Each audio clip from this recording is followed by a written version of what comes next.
এবার বিলাসবহুল গাড়িতেও চলে নেশা সামগ্রী পাচার। কারণ এবার ধর্মনগর কদমতলা এলাকা থেকে আটক করা হয়েছে বিলাসবহুল গাড়িতে ব্রাউন সুগার। ধর্মনগর কদমতলা সড়কের পশ্চিম বটরশী এলাকা থেকে অধরা গাড়ির চালক এবং মালিকের তদন্তে রয়েছে পুলিশ। জানা গেছে যে উত্তর ত্রিপুরা জেলার ধর্মনগরে মাদক বিরোধী অভিযানে এই উল্লেখযোগ্য সাফল্য পেয়েছে পুলিশ।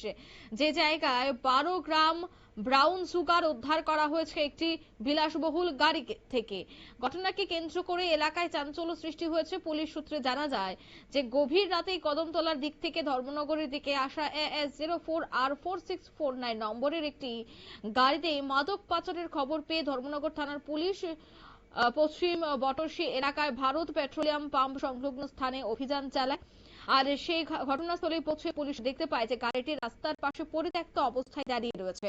গাড়িটির ভেতরে চাবি লাগানো অবস্থায় ছিল। এছাড়া সামনেই উইন্ড শিট এবং চালকের পাশের জানালায় কাঁচ ভাঙা অবস্থায় পাওয়া গেছে। প্রাথমিকভাবে ধারণা করা হচ্ছে যে পুলিশের উপস্থিতি টের পেয়ে গাড়ির চালক বা সংশ্লিষ্ট ব্যক্তিরা ঘটনাস্থল থেকে পালিয়ে যায়।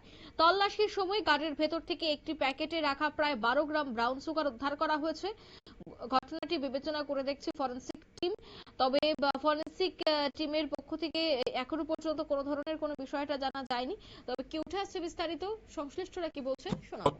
গতকালকে আনুমানিক রাত 10টা 45 মিনিট নাগাদ আমাদের কাছে একটা ইনফরমেশন আছে যে বটরশী যে পেট্রোলিয়াম পাম্প আছে, ভারত পেট্রোলিয়াম পাম্প, সেটার অপোজিট দিকে একটা স্করপিও গাড়ি যার নাম্বার AS04R4549, সেই গাড়িটা সন্দেহজনকভাবে সেখানে পার্কিং করা হয়েছে।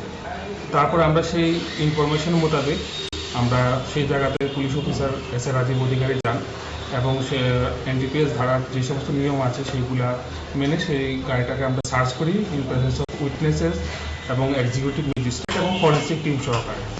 তারপর গাড়িটা তল্লাশি করার পরে গাড়িটার সামনের যে ড্রাইভিং সিটের বাম দিকে যে সিটটা আছে সেই সিটের পায়ের ম্যাট্রেস ছিল, ম্যাট্রেসের নিচে আমাদেরকে কিছু সন্দেহজনক হিরোইন জাতীয় সাবস্টেন্স পাওয়া যায় একটা সাবানের কৌটাতে প্লাস্টিকের।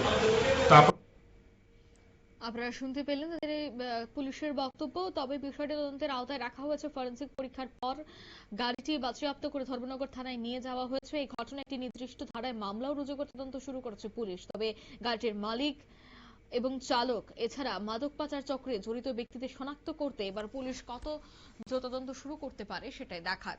নিয়ে নিচ্ছি ছোট্ট একটি বিজ্ঞাপন বিরতি, সঙ্গে থাকুন।